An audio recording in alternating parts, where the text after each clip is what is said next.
And welcome to the stream. My name is Ross. This is a Live, Love, Play, and a live recording of For the Love of, a periodic side podcast where we get together and talk about all the things we geek out about.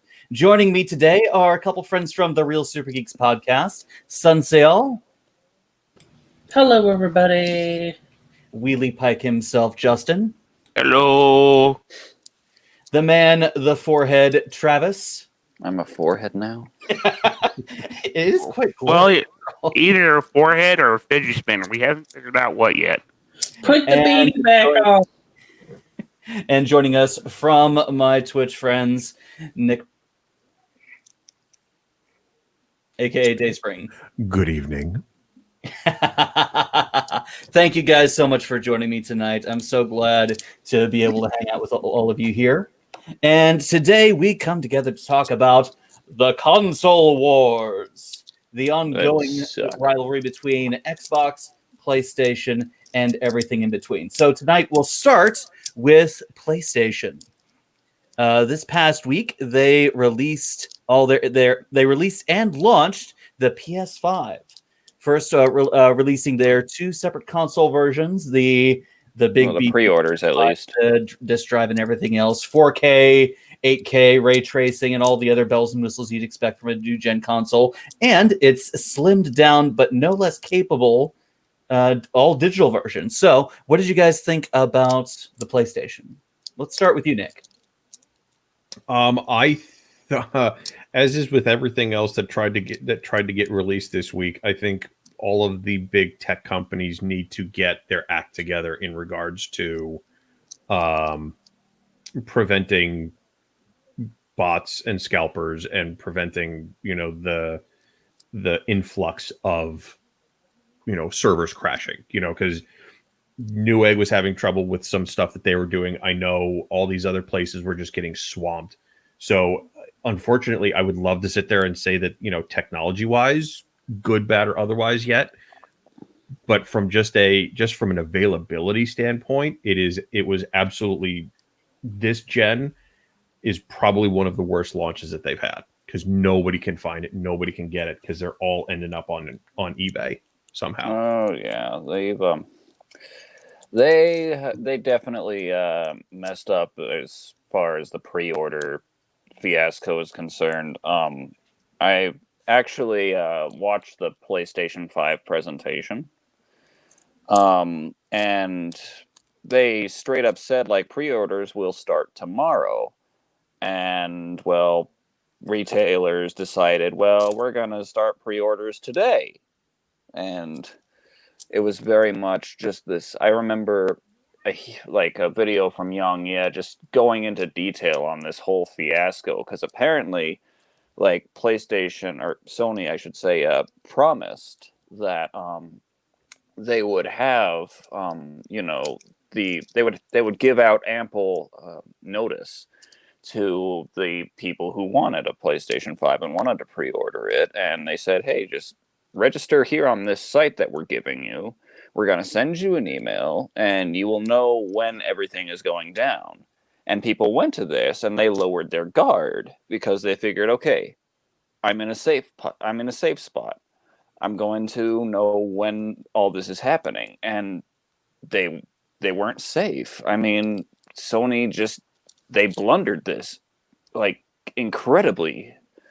I'm actually kind of shocked at it, because they actually had a very good they had a pretty good run with the PlayStation 4. I figured they'd be on their game here, and they've dropped the ball. You would think, because Nvidia last week had their launch of the 3080.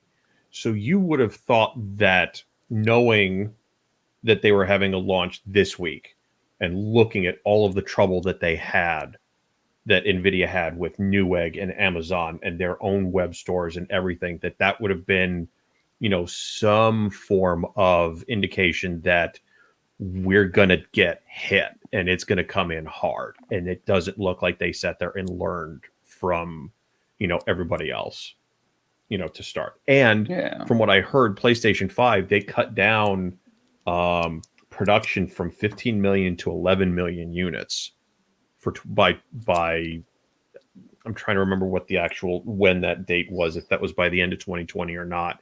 But they cut down the amount of available units, so that right there is auto-inflating the need because the supply is going down. So it'll be really interesting to see what happens. Prior to the start of the show, you were telling us about how bots were doing a lot of the buying up, and you shared an interesting anecdote about what some people are doing to combat that. You want to share that with the? Sure. So there was a lot of evidence. Now, NVIDIA said that they are going through a lot of their own cards. So just to kind of back it up, NVIDIA launched their 3000 series graphics card last week. They're talking like major levels of performance for, the previous gen's tiered down pricing. So think of it this way. You've got a 3070 that has the 2080 Ti performance for $500. The 2080 Ti was a $1,200 card. So just from a paper standpoint, the desire on this was massive. You had a lot of people kind of being able to get in there and get that kind of performance. They said, okay, as of 6 a.m. on, I think it was Thursday of last week, we're going to go through and we're going to open up pre-orders. And they did the exact same thing that Sony did. We're going to auto notify you when everything goes live. I was sitting there watching the NVIDIA page. It went from 6 o'clock Pacific time to 6:01 Pacific time. It went from coming soon to sold out. They got hammered. Yeah. And then, so all of these bots, so there's a couple of sites that are out there, and what they'll do is they run these scripts and allow people to sit there and buy 5, 10, 15. I had heard reports of somebody got to buy 40 of these things. Jesus Christ. $700 card, 40 of them. Then they go and they turn it over to eBay and say, okay, well, we're going to take this $700 card and we're going to sell it for $1,200 or more. So somebody sat there and came through and said, you know what? If you want to use bots and kind of take that from the actual gamers and the ones who want it, I'm going to do the opposite. So this guy wrote a script that would go to eBay, create fake accounts, and automatically bid up the prices of all of these cards. So it's not unusual to see something like a 3080 going for $30,000. So they they want to play dirty. Gamers are going to play dirty. So they did. So if you actually go through, you'll see there was one. Somebody said that it actually sold for $70,000. I certainly hope not. Yeah, I hope no one was that dumb. But people are sitting there going, they're trying to. I mean, the demand on it is stupid. I happened to browse through it just before we got on. People are selling just a picture of the graphics card, trying to sit there and bait some of these guys into it. Like it's really something. You would think these companies would have the foresight to put in protection for limit 1 per customer. You would think that would be a common sense strategy to put into their script, to where to go by IPs and just make it to where once you hit sale, that's it. You can't touch it for 24 more hours. At least on the initial run, right? I mean, It's not that hard to script in, and I mean, any web IT person with half a brain can do this stuff. Justin, what are your thoughts on the PS5? They dropped the ball big time. What about the console? I mean, the console looks beautiful, and I mean, hopefully they can get their act together and get the supply back up, because I mean, it looks great. It's going to be a popular console. I mean, consoles this year are just jam-packed with performance. Son, we haven't heard from you yet. What do you think? I'll be completely honest. I feel like the PlayStation 5 is going to make me run test chambers and give me a portal gun. I mean, I really do. It really does have that Portal vibe to it, and it's weird. It does. The games that are slated for coming out are really actually decent, but I mean, I don't have a console right now as it is that's current gen, so I'm not really looking at getting a next gen console right now either. mean, at this point, I want a new computer first. So Well- here's the thing that I've got about the launch is they've come out and said that many of the launch titles are going to be also available on PS4. So they're launching concurrently. Oh So- man, sorry, Like, I'll let you finish. No, before I I mean go it's on just my tangent. it's interesting because they said that Spider-Man is going to launch concurrently PS4 and 5. I think they also said that God of War, when that comes out in 2021, is going to be concurrent, and Horizon Forbidden West is also going to be a concurrent launch. So they're putting out launch titles on two separate platforms at the same time. I mean, I get some of it because they're also saying if you buy it for the PS4, you'll get it for the PS5, which is really nice. They're taking from Microsoft's, play anywhere type of mentality, where if you buy it on smart PC, you can delivery. play it on Xbox. Good. But I think that they are shooting themselves in the foot a little bit by, reducing, because I bought a PlayStation because I wanted to play some of those games because they weren't coming to PC. Little did I know that half of those games that I wanted to play came to PC 6 months later. But Well, in the case of a few, it took a couple years. They're automatically from the get-go saying that when these games come out, they're going to be on PlayStation 4 and 5. What incentive do I have to go out and drop money on a new console if I can use the one that I've got to play the games that I want? Well, It looks prettier. This is actually something Sony has done for a while in between PlayStation generations. The first couple of launch titles, even being anticipated, have always kind of been dual released in a new console cycle because they usually maintain support for the old console for going on a couple of years. Now, I believe that they've started scaling that back for the PlayStation 4 specifically, but they're still going to maintain that kind of dual release ethic. Well, let's look at the releases for the PS5.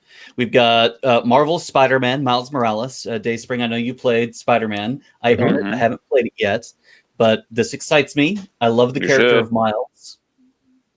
So, what's that, Travis? I said You you should play it. I plan should to play Spider-Man. The time. Horizon Forbidden West is the one I'm looking forward to the most. Dayspring, I've been watching you play it. Play Horizon Zero Dawn. Absolutely fantastic game. Outstanding effort by Guerrilla Games, who are previously known for Killzone of all things. The port Ratchet was a little Clank- rough, but it maintains a lot of the original aesthetic. But they had a rough launch. Yeah. Ratchet and Clank Rift Apart. That actually looks like fun. I like that old style of 3D platformer that became popular in the N64 era. Gran Turismo 7. I'm not much of a racing game guy. My friends will get into that one. Oh, it's hugely popular. I know a lot of people like it. Sackboy, A Big Adventure. So nice to see him coming back for the next gen. Returnal. I don't really know anything about this one. Don't know. Deathloop, Godfall, NBA 2K21. Deathloop's the Bethesda game. Fuck Oh. NBA 2K. Yeah, it's Deathloop is the Bethesda game, and it's supposed to be a PlayStation exclusive. Well, it still And should be. despite We'll get the into that, but acquisition, it will be. everything that is promised as exclusive will stay exclusive, but we'll get into that in a little bit. So, what do you guys think of the quote unquote opening exclusive lineup? I've got some words. Go for it, Travis. Part of me is I applaud consumer-friendly practices like this. I am in full support of cross-gen. The only thing that really grinds my gears about it all is the fucking fandom.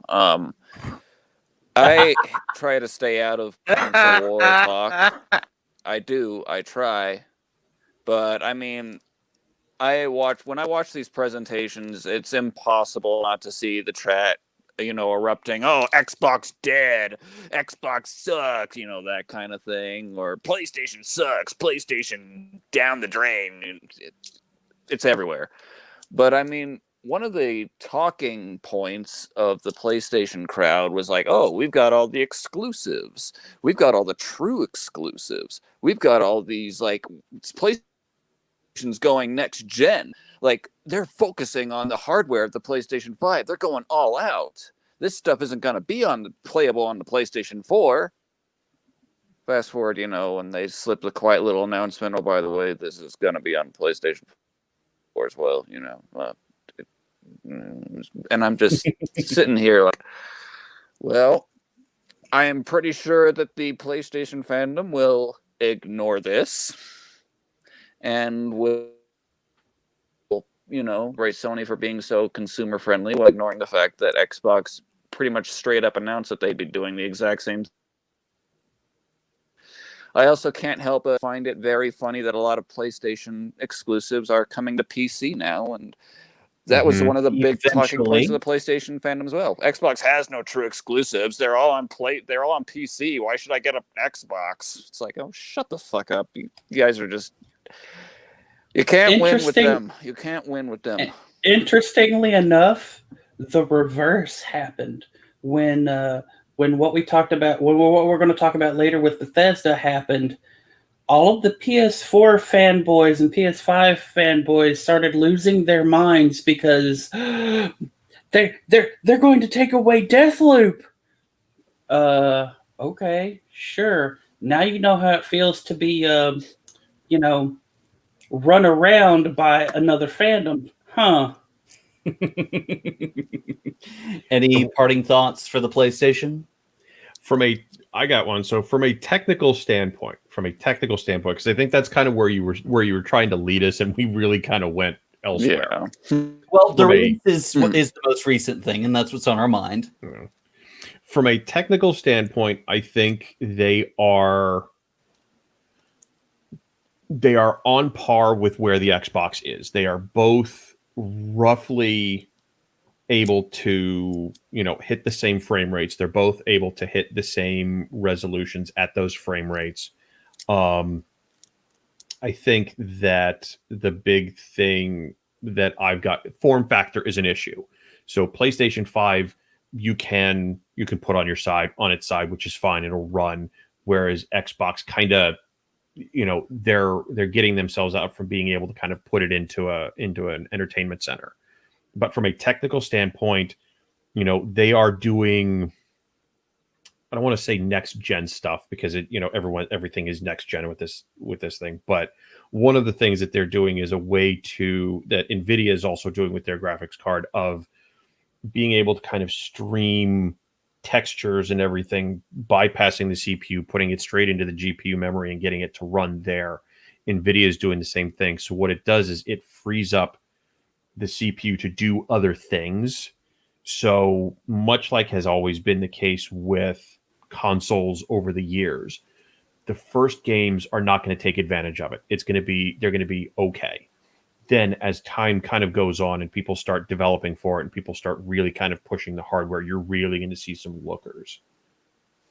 And then as TVs kind of move on, 4K 120 is kind of the standard right now. 8K, I don't think we're ever going to see, as a mainstream thing, because if you think about it, 4K is 1080p screens worth of pixels. 8K is 16, if my math is right, 16 1080p screens worth of pixels. It's a lot. Yeah. Processing hardware. And we still can't see Amy Wong's lewd tattoo. Yeah. I got that reference.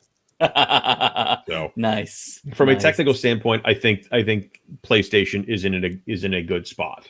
I think it's an interesting form factor. I think it looks good. I think they've got a lot of, the idea around we're going to push hardware. They're using AMD for stuff, and AMD has been a good partner for them. So I think, it's going to be a little while before we see some games that really kind of push that hardware, but I think they're in a good spot. Of the two, which one, if you're going to get one, which one are you leaning towards, the standard or the digital?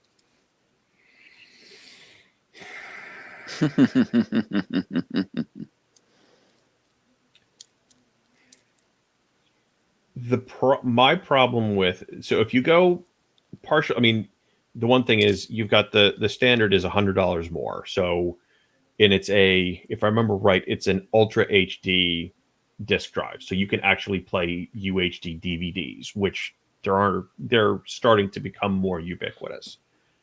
Is that worth $100? Well, if you look at like eBay and whatnot, or Amazon, you're looking at $200 or $300 for a UHD drive. So that right there is just a start. I kind of like having a physical disc, and especially if you're on kind of a metered connection, or you're paying overages, having a disc versus digital is, it's going to save you something. For those of us that are blessed with fiber and no download speeds or no download restrictions, young children who like to watch stuff again and again over and over again until what's on the screen has no meaning.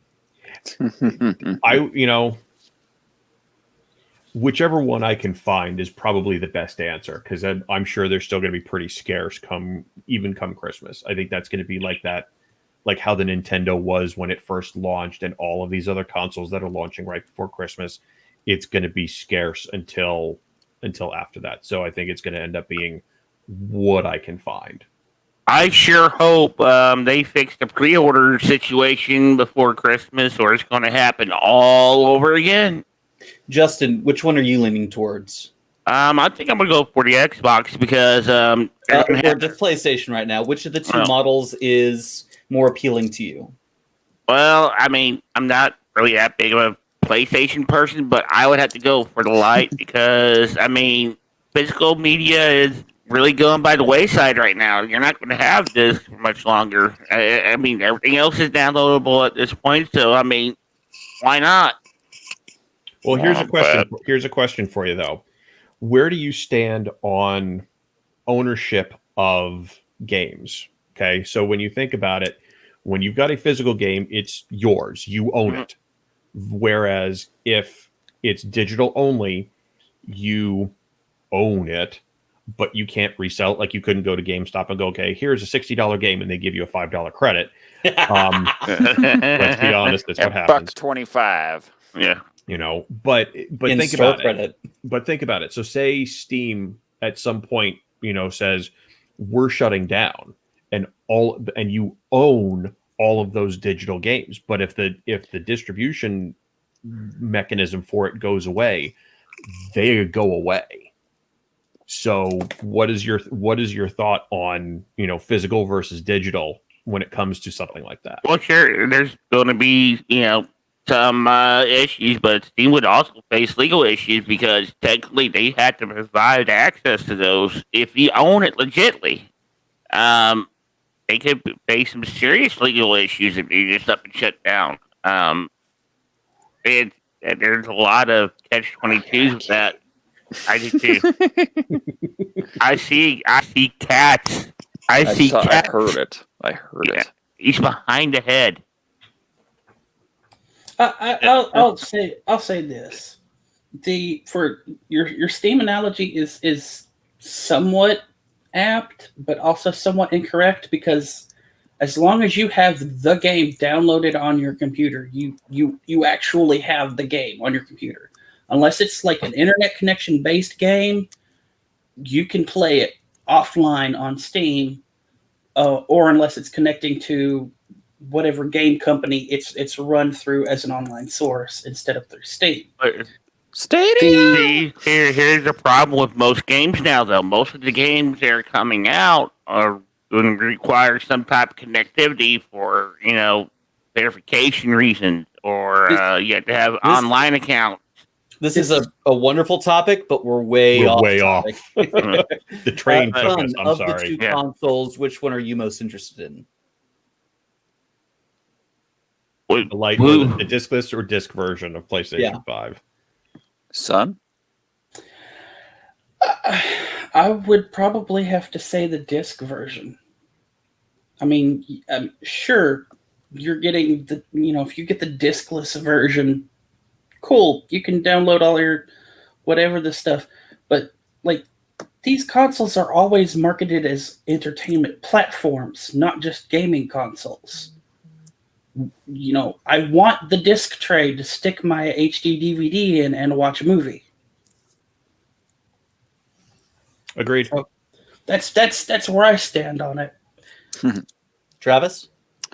As far as PlayStation 5 is, I'm going to take my time before I make any kind of decision like that. I'm probably going to lean towards a disc drive because I'm an old school man who prefers physical media, but right now I have little to no incentive for a PlayStation 5. People will boast about the exclusives, but almost none of them really interest me. They just don't reach me, and I don't know. I wish PlayStation the best of luck. I have a feeling they're going to have a really good holiday season, but yeah. When I get it, if I get it, because the one exclusive I used to buy it for is coming to Xbox finally. It'll probably be disc drive and if I get it. I'm still not overly fond on how it looks. Especially with some of the leaked photos that have come out to actually like showing it in real life and not renders. It's like, Jesus Christ, this thing is thick. Bit too much modern art for you. Too much modern art. As for me, I'm actually leaning towards the digital version, since I have a PS4 Pro that is still pretty beautiful when it runs its games, as many of you saw when you hung out during my Death Stranding streams. So I'd get that as a supplement to my PS4. So unless something happens to that, I don't see myself getting the disc version. And with that, I think we'll wrap up our PlayStation segment of the show and move on to the Xbox Series X. Which also had something of a troubling launch today. But first, let's focus on the console itself. And bringing that up. So, like PlayStation, Xbox released two different models for the Xbox Series X. I swear they're just going to keep adding X's onto this thing until it's just Xbox Series XXXXX. I'm 20. We have the Xbox Series X and the Xbox Series S. Not confusing in the least. I get it. Similar to the PlayStation, they are having a smart delivery system where your Xbox One games can be upscaled or upgraded to the Series X version. There is a wide variety of games that are coming out for it. Unfortunately, Halo is not going to be one of them as it is delayed. But in its place, come on, where are they? Thank you. I see all the hardware. Okay, here we go. Assassin's Creed Valhalla, The Ascent, The Medium, which is probably my most interesting take of those, NBA 2K21, and Watch Dogs Legion. But one thing that the Series X has, as Microsoft as a whole has, that PlayStation does not, is Game Pass. And that is one of the things that really makes me favor Xbox over PlayStation, because as most of us know with Game Pass, you pay a subscription fee and you have access to a massive library of games spanning almost all console generations and PC titles. So, with all of that said, Sun, let's start with you. What are your thoughts on the Xbox Series S, the Xbox Series X and S in general? Didn't Microsoft have a kerfuffle over their specs presentation with the Series X? I don't know. So Well, I want to say that like they released their tech specs for the Series X, and a bunch of people were like, "This is barely an improvement over what we have now. They're probably talking about the Halo demo that they showed, which kind No, of looked. no. This was specifically with the console specs. That and among the confusion of the Series X, Series S. It sounds more like that was about the Halo demo. Like, this is really the most the Series X can give us. I haven't heard anything about the console itself. Anything has been very much restricted to the Halo demo that they showed. That was the biggest complaint I heard was about the Halo demo. Everybody was griping and complaining about the Halo demo and the tech specs for the actual Halo. The part of the reason why it got delayed. But that's a little off topic, so Here, just so I found it's a comparison between the Series X and the One X. About a third of the way down. Now, to your point, while you guys are kind of catching up to what I just posted, one of the things that I have a problem with is what Microsoft did in regards to the Series X versus the S. The X will do 4K, 60 frames per second, fine. The S will do 1440p max, but they're still calling that next gen. So it's a half measure. So the One X that we have today will do a checkerboard upscaling to get you to 4K. So neither of the current Xbox One X or the PlayStation 4s will do true 4K. They can't. They don't have the hardware for it. Even the Pro versions or the X versions. The big thing of next gen consoles was supposed to be 4K 60 or 4K 120 because they have the HDMI 2.1 specification, which means they have a much fatter pipe to kind of get data through. But Microsoft comes out with this thing that looks like a subwoofer for your car, and it only does 1440p. So it's not, the problem is it's not going to do the upscaling to the 4K. It's not going to run at the same speeds. It doesn't make sense why they did it. Unless you're trying to fill that small kind of budget gaming void for those folks that, they've got an Xbox One X or they've got this and they want something to play some of these games. It's a half measure and I'm not a fan. So I think that would be like if PlayStation did like a PlayStation 4.5 is essentially what they're doing. They're cutting it down and saying, okay, we're going to give you half the resolution, but still call it next gen. And so the PS4 Pro, even still, PlayStation 4 Pro still won't do full 4K. It still does checkerboard rendering. So and it upscales from that. The only thing that the Xbox One S of the next gen has going for it is that it can do 2K, which is nice because, like, say you've got upgraded monitors. So most people, they game at 1080p.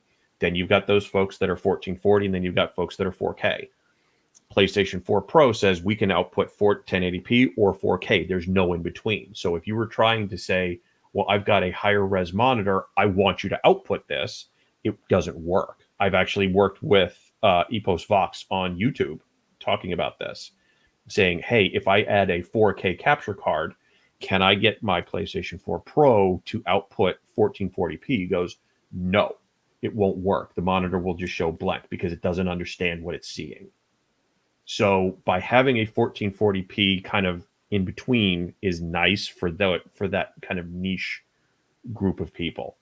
Now, I don't know if any of the next gen consoles will be able to sit there and say, okay, we can do 4K, but then we'll also be able to do 1440 and 1080. It's probably not, because TVs don't do that. TVs are 1080, 4K, 8K. They don't do these in between resolutions. So it's, like I said, it's an odd choice for Microsoft to come out and do this 1440p console, because who's it for?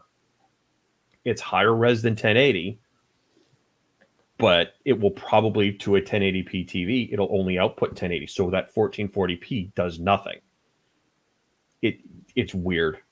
I'm not a fan of the strategy. It just doesn't make any sense. It's like having a 1350 by 720 monitor resolution. It's weird because it's just in the middle of everything. It doesn't make any sense aside from just a budget thing. It's a budget next gen console. Maybe that's the only thing I can think of. It's weird. It doesn't make any sense. I've heard a lot of takes on it. I don't have a strong opinion on it, mainly because I've got my eyes set on the Series X. I think it's fine as a budget, but if you don't have the $500 or whatever, then yeah, cool. $300, it's $100 cheaper than the digital PS4. I get that. It's nice. I mean, yeah, it isn't as powerful, and I heard some developers worried that it'll hold them back, but part of me is also cautiously optimistic that Microsoft, who is one of the most successful computer companies in the world, knows what they're doing with this. I mean, sure, it could blow up in their faces and we could probably be laughing about it for years to come, but I'm cautiously optimistic that they've got something in mind for it. But we will see, I guess. I just want to make sure that you know what you're saying. You're saying that you're cautiously optimistic about a company that knows what they're doing, and they released two softwares called Windows ME and Windows Vista. I didn't. Hey, wait a minute! You also forgot Windows 8. I did not grow up with Windows computers. I was very much a Macintosh, so okay. I am not. I am kind of a stranger to all the. Oh well, you missed it. You missed the hell. You missed the hell that those operating systems was. Let me tell you, because I've been on Windows Unix since 3.1, so I've been through it all. See. Here's the thing. Travis was on Mac back when Mac was actually good. Okay. Well, I was in the military, and when I left in 2015, we were only just upgrading to Vista. That makes sense. Whenever I was in high school, the military was still on Windows 95. Actually, no, they're on 98, and I think whenever I left high school, we had just gotten XP. Well, okay, here's a question, though. So we know Microsoft, the OS side of things, has made a number of mistakes. Xbox, on the other hand, has been doing really well since the rather shaky launch of the Xbox One and the all-encompassing entertainment system rather than primarily game console that they tried to sell. Phil Spencer took over to try to turn things around. Do you guys think that Microsoft and specifically Xbox has learned from its mistakes from the Xbox launch? No. You guys look at that with pre-orders. Look at the pre-orders. I mean, the pre-orders sold out. Yeah, but by bots. Every year it's the same issue with the pre-orders. I mean, everybody's having the same issue with the pre-orders. Yeah. Justin, they didn't botch it up like PlayStation did. They actually had good communication. They told us when the pre-orders would go live. They did. The biggest issues that really arose were just the fact that people were rushing to the websites, and that's not really on Microsoft more than it is the retailer websites themselves. I mean, they should have anticipated that to happen. I mean, everybody's stuck at home. No one's going out to do any of this stuff. But again, that's not Microsoft's the biggest on the retailers. It's the biggest software company in the world. They should have, the foresight to tell retailers, hey, look, you need to shore up your stuff because this is going to be massive since everybody's sitting at home. If you want to take part in this, you have to meet these requirements. They are legally... They can actually do that. They can tell retailer you have to meet these requirements for this. All right, let me rephrase the question then.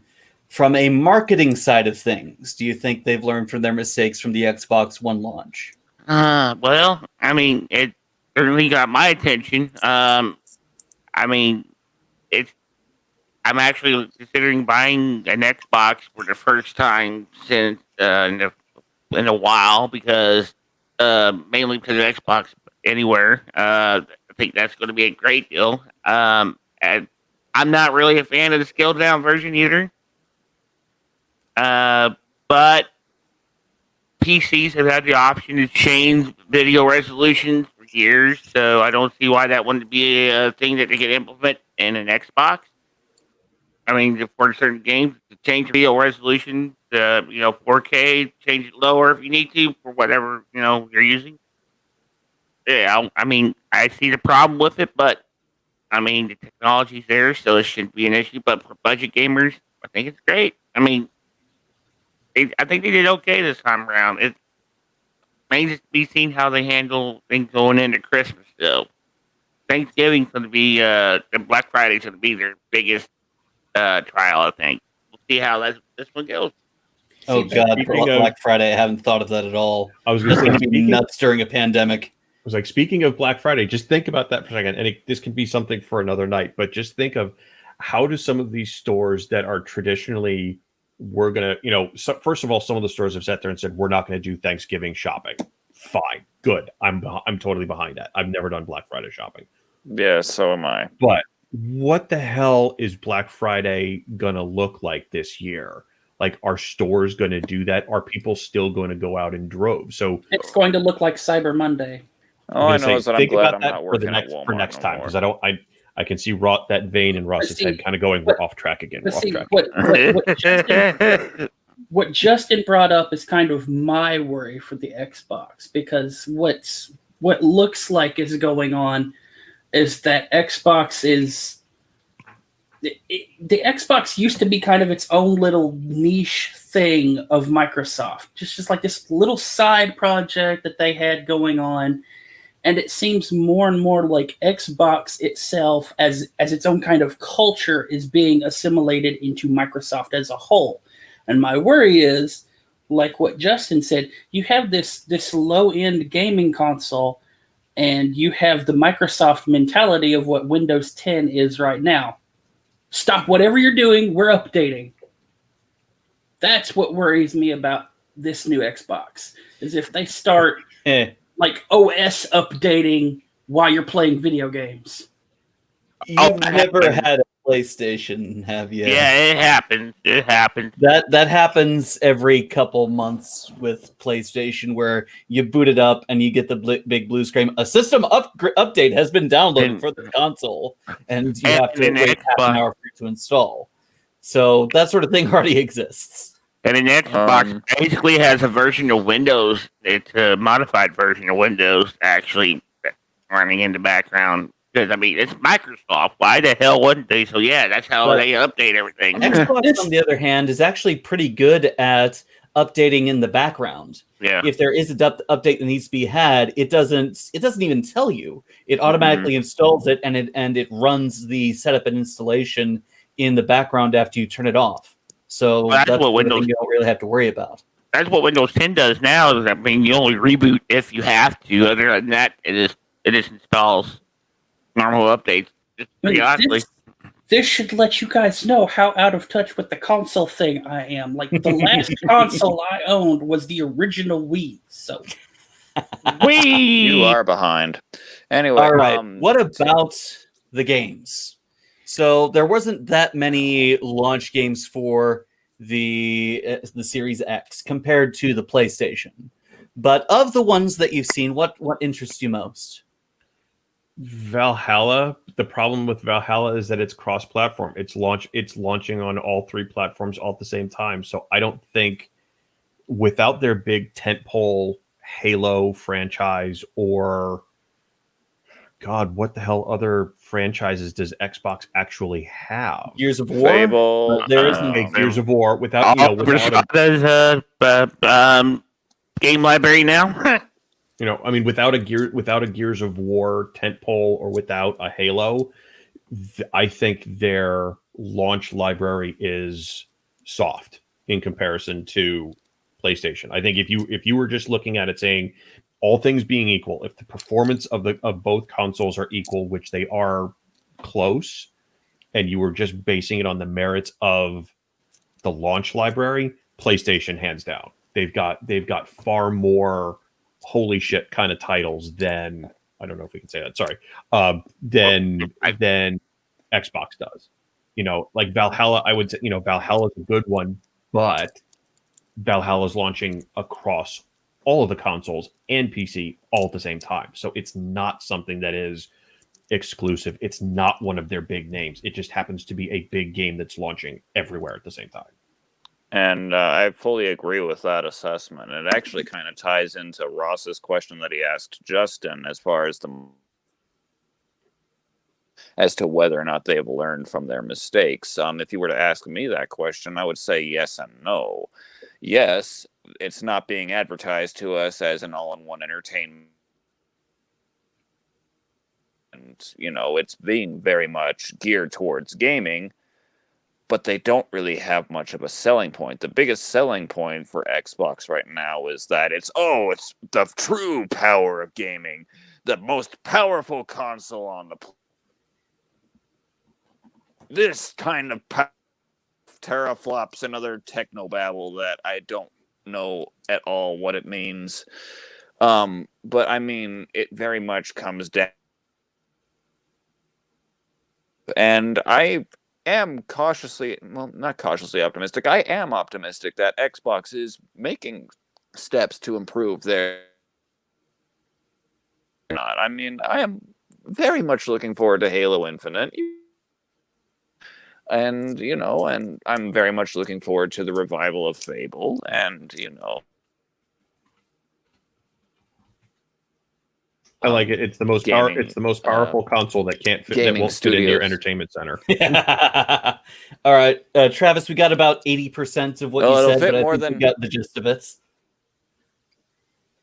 I will say this. It looks like from my perspective, it looks like Xbox is and Microsoft themselves are banking on the Gaming Pass more than anything, because that's the library. And especially with the news that we're going to be talking about, yeah, that library is just growing. One thing that I think Xbox has that PlayStation is not is a rather robust library of indie games. And are we forgetting Flight Simulator? Yeah. This edition. I mean, oh my God. Yeah. I think it's beautiful. I mean, but you guys go ahead, your simulators. Yeah. But the only problem is if you got this for PC, you're looking at almost 190 gigabyte download for the game. So I'm hoping for Xbox they fix that just a little bit. It's little. But like I was saying, the Xbox library of indie games just coming out for the Series X is really impressive. And one of their most recent offerings, Tell Me Why, is really fascinating. I haven't gotten a chance to play it, but I'm really looking forward to giving it a shot. So we've covered PlayStation, we've covered Xbox, and now with the now for the biggest topic of the night. Oh, we need a drum roll here. News came out that Stadia.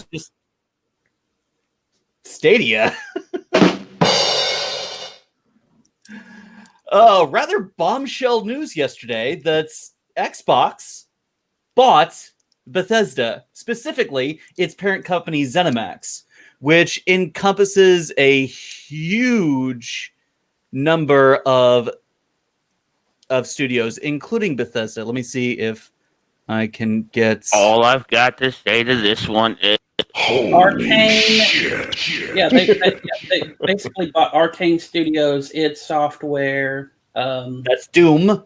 Yeah. Arcane Studios is the... Fallout. Well, that... Arcane, Prey, and Dishonored. Right. Machine Games, which is the new Wolfenstein series. Right. And Arma too, ain't it? Skyrim and Fallout.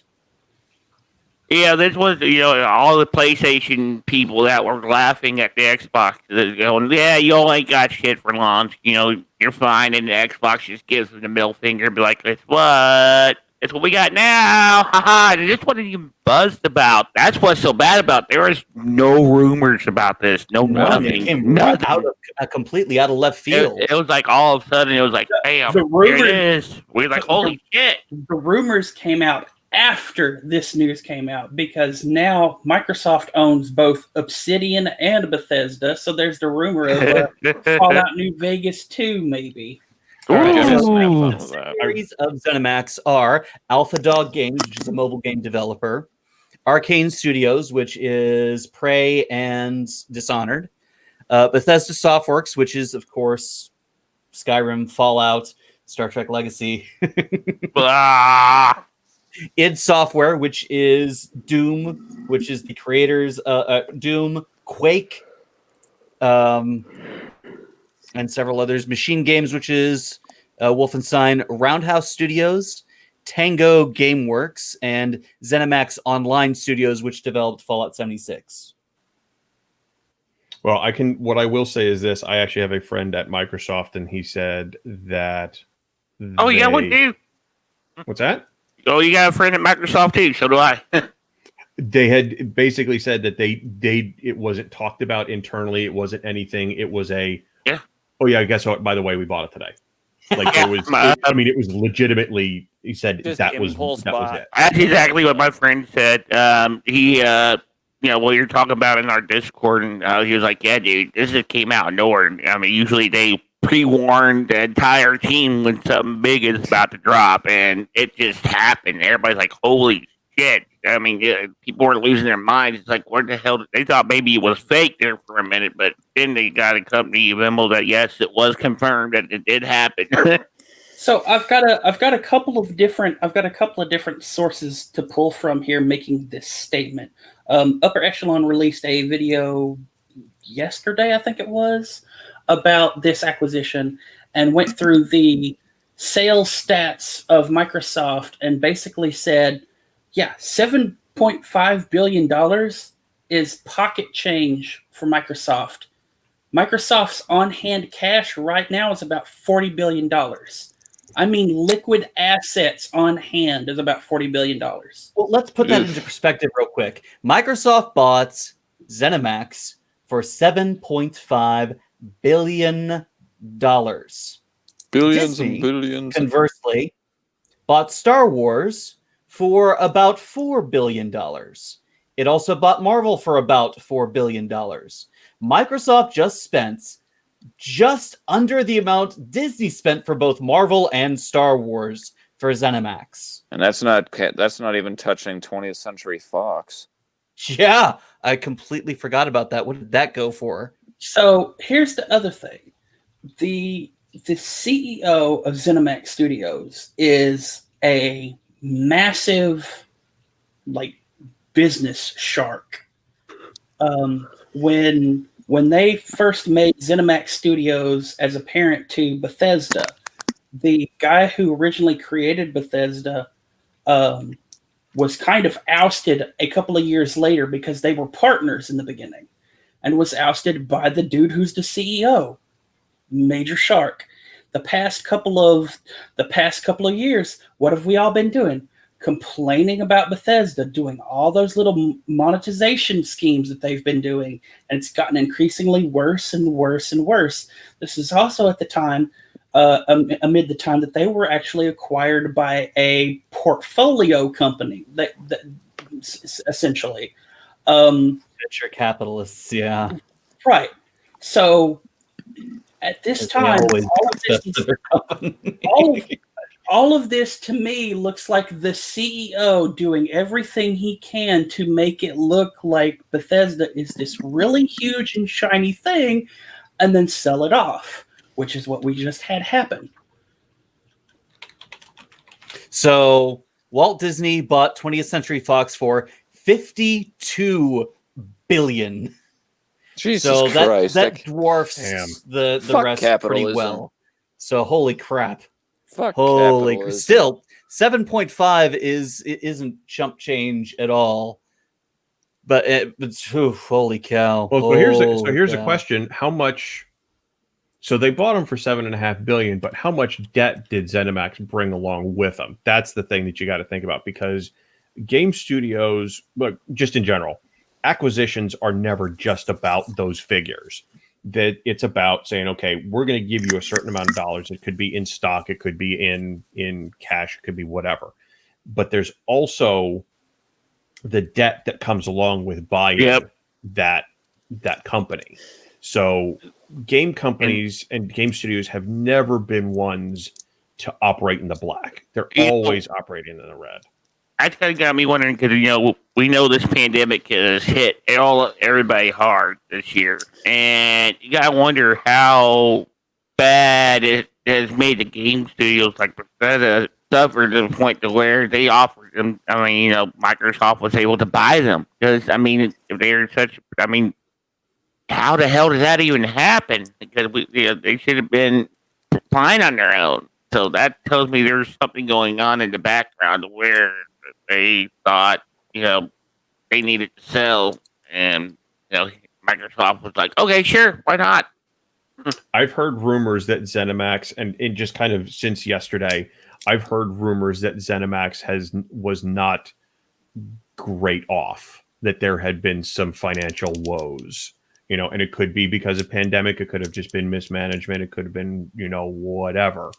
But I have heard that ZeniMax is, had some financial problems. So it's possible that Microsoft was coming in as White Knight at this point to save it, because it could have been that, yes, they were profitable. They could have been profitable. We don't know. They're not disclosing any of this kind of stuff, but it's possible that they weren't profitable, and it's possible that this was the way that they could save all of those jobs, was by selling it.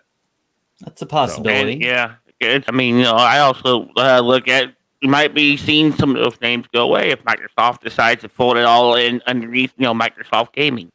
That's unlikely. Microsoft already owns 343 Industries, which is almost exclusively Halo. Compulsion Games, who made We Happy Few. Double Fine Productions, which is Psychonauts, Grim Fandango, Broken Age, and Brutal Legends, one of my favorites. In Exile Games, which is Wasteland and Bard's Tale. Oh shit. Microsoft now owns Wasteland and Fallout. Oh shit. Wasteland and Fallout crossover? Maybe. Mojang, which is Minecraft, which is, the most popular game on the planet next to Fortnite. Ninja Theory, which is Devil May Cry and Hellblade: Senua Sacrifice. Obsidian Games needs no introduction. Playground Games, which is Forza Horizon. Rare, which is Sea of Thieves. The Coalition, which is exclusively Gears of War. Turn 10 Studios, which is Forza. Undead Labs, which is State of Decay. And World's Edge, which is Age of Empires. So that is everything that they had before they bought Bethesda. So the idea that they're going to just start collapsing stuff in really doesn't make sense. Yeah. What is more likely to happen is they bought all these studios. They're going to have a single studio develop one or two different kinds or properties of game, and then sell off what they don't need. But the fact that they bought all this stuff, I don't think they're just going to start shedding stuff immediately. They're going to leverage these names and these IPs in order to keep selling new stuff and sell the old stuff. If they were actually smart, they would have had all of this stuff. Like, they have all. Now think about what you just said. You listed off all of these game properties, all of these studios. How many of them are tentpole titles for the Xbox One Series 1X? None of them. Let's see. Think about it. Well, think there about how are many several studios games there were, but think of the names that they have under their belt. World's Edge Undead Labs is making a new State of Decay for the Series X. Yeah, is it going to be available at launch? As far as I know. Okay. We know 343 was developing Halo to be released, but it's not ready. And they can take their time. Rare is still running Sea of Thieves, so that's a service game that is going to be rolling over into Series X. I hate Sea of Thieves. You know what I want Rare to do? I want Rare to expand the Perfect Dark series, please. Yes, that would be awesome. Forza's getting a new game for the Series X. Obsidian's Obsidian. Minecraft will be rolling over. Like I said, the most popular game. It's everywhere. It's on everything. The new Wasteland is out now, so that's not coming out for the new game. There's a new Psychonauts coming for the Series X. Okay, so I just want to say this because it struck me when Dayspring was talking about it. I'm sitting here and he's talking about you're also acquiring the debt of a studio, and I'm like, wow, Microsoft just turned into BioShock Infinite. Bring us the girl and wipe away. It.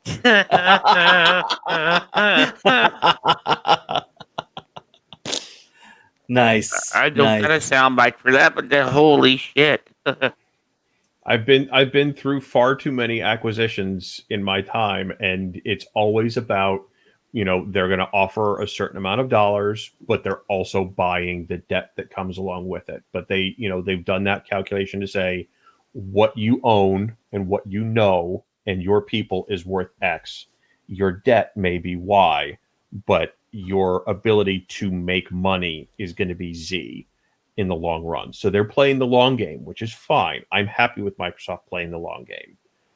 But I don't think anybody saw this coming at all. Nobody did. And I think a lot of it has to do with the available titles at launch for Xbox. Because now all these games go on Game Pass that they just bought. And a few of them but are already they're not there. new A few of them launch already games. there. Well, no, but I mean, with Halo being delayed, that was a big, selling point for a lot of Xboxes. When has there not been a console out that didn't have a new Halo title attached to it at launch? You know what the big news is in this acquisition? It means that Game Pass now gets Fallout Shelter. Exactly. It'll be interesting I mean, if they're going to do. It'll be interesting to see if they do.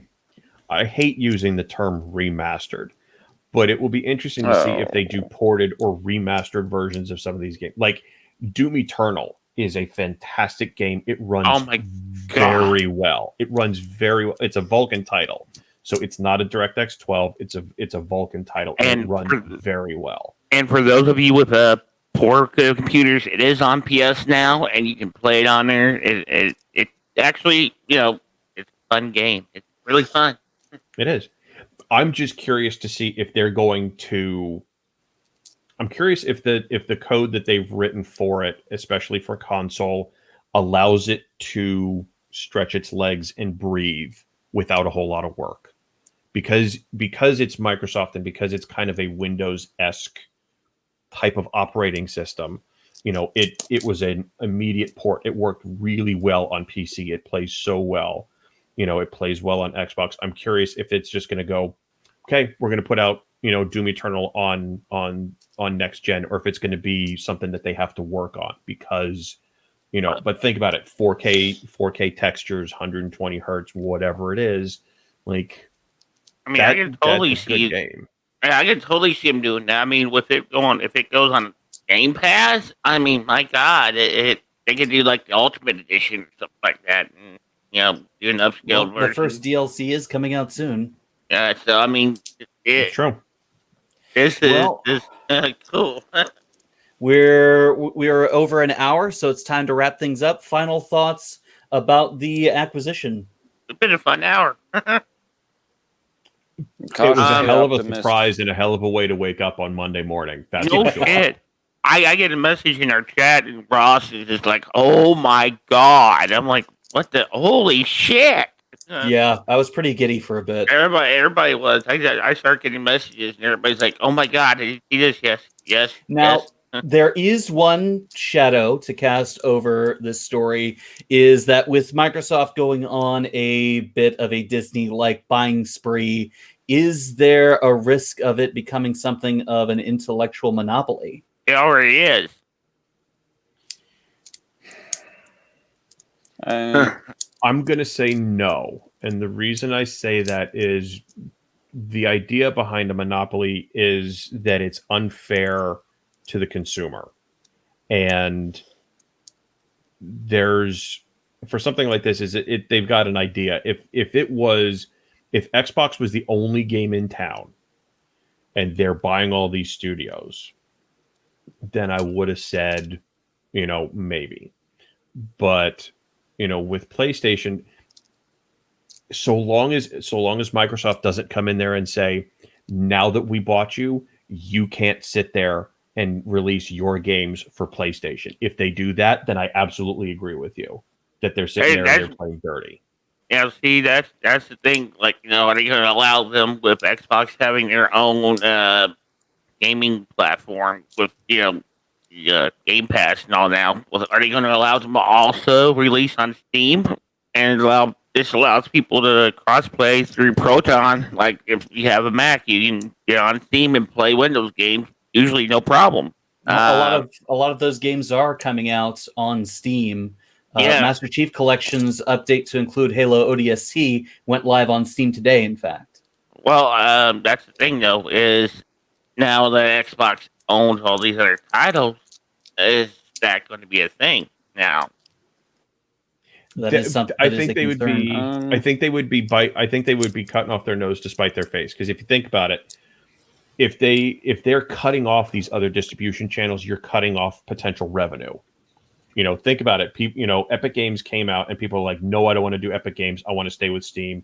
There was this big whole thing. We don't like Epic Games, but developers are sitting there going, screw it. We're gonna, we may go exclusive for Epic Games for a little bit, and then we go to Steam, and we're on both. So I think if Microsoft is smart, they're going to, some of the games obviously are going to stay as Xbox only. Gears of War, Halo, they're going to stay there. If they're smart, they're going to say all of these studios that they've already bought are just going to go make them for Xbox. Great, we'll support that. You want to make them for PlayStation? Fine, because it's just mo money. If they sit there and they do that, they're cutting off potential revenue, and then that's whoever's in charge of Xbox at that point would be, hopefully would be held to task by the board of directors, because they're just sitting there, going, well, they're PlayStation, we don't want to mess with them, but it's money over there that it's money that they could just be getting. So, Travis, any final thoughts? I'm cautiously optimistic about the whole, kind of in the doghouse with me. Glad to see you're consistent. Mr. Cautiously Optimistic. Gotta love it. Son, how about you? My final thought is, with $7.5 billion, maybe they can finally upgrade the creation engine. Damn. Don't count on it. Yeah. Keep on dreaming. So here's a question. So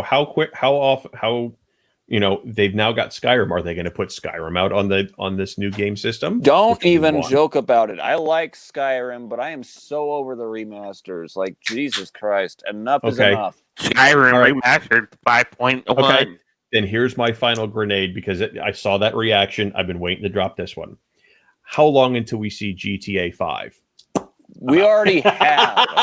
That's what infuriates me. You mean GTA 6, right? No. GTA 5 on next gen. That's what I want to see. It's coming. It's probably coming. I'm waiting to see the What? fourth episode. I just don't see why there's not anything else. All it's worth. All right, guys. Thank you so much for hanging out with me tonight and talking about all the geek stuff in gaming that's come out for the last couple weeks. If there's any more news in the near future, I hope to see you all again.